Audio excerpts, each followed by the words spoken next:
Salam dan bahagia Bapak Ibu Guru. Pada kesempatan ini perkenankan saya untuk menyampaikan pemaparan dan pemahaman saya dalam aksi nyata Merdeka Belajar, menyebarkan pemahaman Merdeka Belajar. Perkenalkan, saya Gunawan Guharjo, Sarjana Teknik dari SMK Negeri 2 Buntok, Kabupaten Barito Selatan, Provinsi Kalimantan Tengah.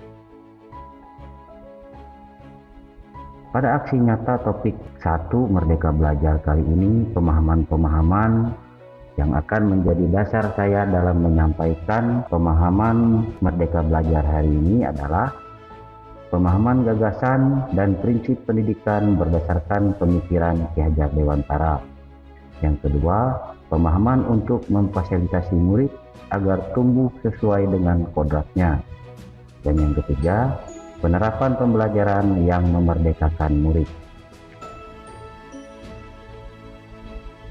Pada topik 1 Merdeka Belajar kali ini terdapat 5 modul yang akan saya paparkan dalam aksi nyata. Modul yang pertama adalah mengenali dan memahami diri sebagai pendidik.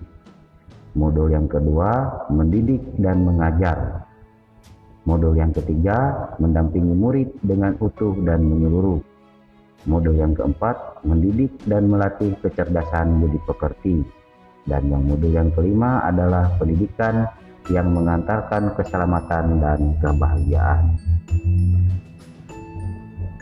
Pemaparan modul yang pertama, mengenali dan memahami diri sebagai pendidik. Sebagai pendidik, kita harus mampu mengenali kekuatan dan kelemahan diri. Mengenali kekuatan sebagai aset-aset kita dalam menuntun pembelajaran yang berpusat kepada murid, dan memahami kelemahan diri kita sebagai pendidik agar berusaha meningkatkan kemampuan kita dalam menyelenggarakan pembelajaran yang berpusat pada peserta didik. Yang kedua, mengenal karakteristik dan kebutuhan murid agar kita dapat menyelenggarakan pembelajaran di kelas yang sesuai dengan karakteristik dan kebutuhan murid kita, menjadikan manusia yang merdeka, yang hidupnya bersandar pada kekuatan diri sendiri, baik lahir maupun batin, tidak tergantung pada orang lain. Dalam hal ini, sesuai dengan definisi manusia merdeka menurut Ki Hajar Dewantara. Yang keempat, pendidik harus memahami bahwa pendidikan menuntun kodrat yang ada pada murid agar mencapai keselamatan dan kebahagiaannya. Yang kelima, pendidik harus memahami bahwa pendidikan berperan penting pada perkembangan murid sesuai dengan perkembangan zaman.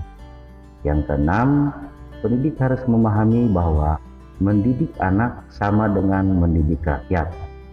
Dan yang terakhir, pendidik harus memahami bahwa pendidik harus adaptif terhadap perubahan. Pada modul yang kedua, mendidik dan mengajar, yang harus kita pahami adalah pengajaran merupakan bagian dari pendidikan. Pengajaran merupakan cara menyampaikan ilmu atau manfaat bagi hidup murid secara lahir dan batin. Pendidikan tidak sekedar memberikan pengetahuan, namun mendidik keterampilan berpikir dan mengembangkan kecerdasan batin murid. Yang keempat, mendidik dengan sistem AMONG atau mendidik dengan sistem pendidikan yang berjiwa kekeluargaan, yang diimplementasikan dengan Ingarto Suntolodo, yaitu di depan memberikan teladan, Inmadia Mangunkarso, yaitu di tengah membimbing dan memotivasi, dan Tutwuri Handayani. Tutwuri bermakna mengikuti perkembangan anak didik dengan sepenuh hati berdasarkan cinta kasih melalui asah, asuh, dan asuh. Handayani bermakna menguatkan lahir dan batin anak didik dengan cara merangsang, memupuk, membimbing, menggairahkan dengan keteladanan dan tanpa paksaan, sehingga kita dapat menciptakan murid sebagai manusia merdeka, yaitu manusia yang dapat menguasai dan memerintah dirinya sendiri. Berikutnya pada modul 3, mendampingi murid dengan utuh dan menyeluruh. Seperti yang kita ketahui bahwa pendidikan bergerak secara dinamis menyesuaikan keadaan yang bergerak begitu cepat. Kemudian setiap murid terlahir dengan kodrat alamnya masing-masing. Tentunya perubahan tidak bisa dihindari, sehingga cara mendidik dan mengajar perlu kita sesuaikan dengan perkembangan zaman. Guru dapat merancang pembelajaran yang berkelanjutan, berdasarkan kebudayaan bangsa sesuai dengan asas trikon yang dikemukakan Ki Hajar Dewantara. Asas trikon tersebut yaitu kontinu, yaitu pengembangan yang dilakukan harus berkesinambungan, dilakukan secara terus-menerus dengan perencanaan yang baik. Yang kedua adalah konvergen, pengembangan yang dilakukan dapat mengambil dari berbagai sumber di luar, bahkan dari praktik pendidikan di luar negeri. Namun yang harus kita pahami bahwa setiap ilmu-ilmu yang kita ambil harus kita selaraskan dulu dengan kebudayaan dan kearifan lokal yang merupakan cerminan dari kebudayaan bangsa.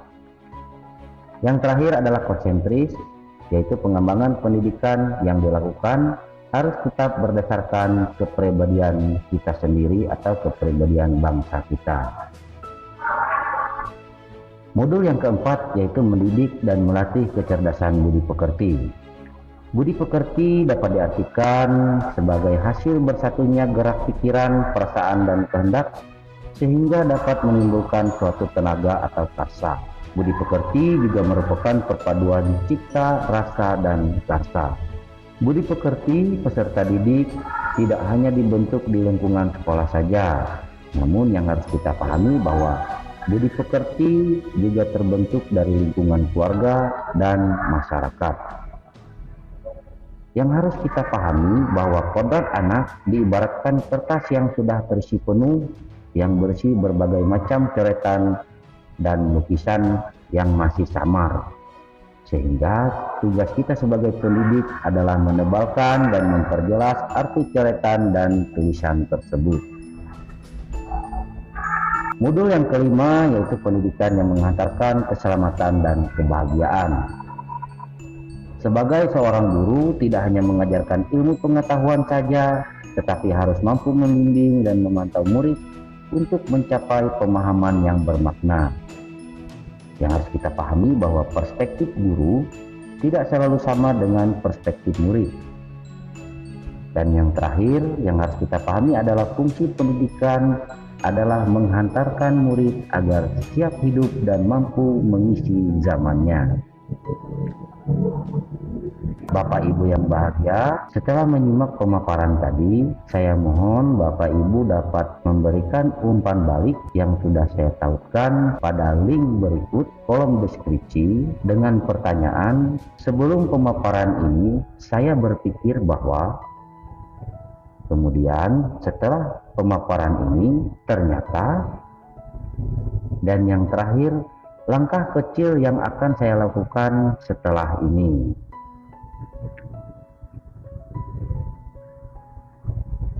Bapak Ibu Guru, terima kasih sudah menyaksikan pemaparan pemahaman saya dalam aksi nyata menyebarkan pemahaman Merdeka Belajar. Terima kasih, salam dan bahagia Bapak Ibu Guru hebat.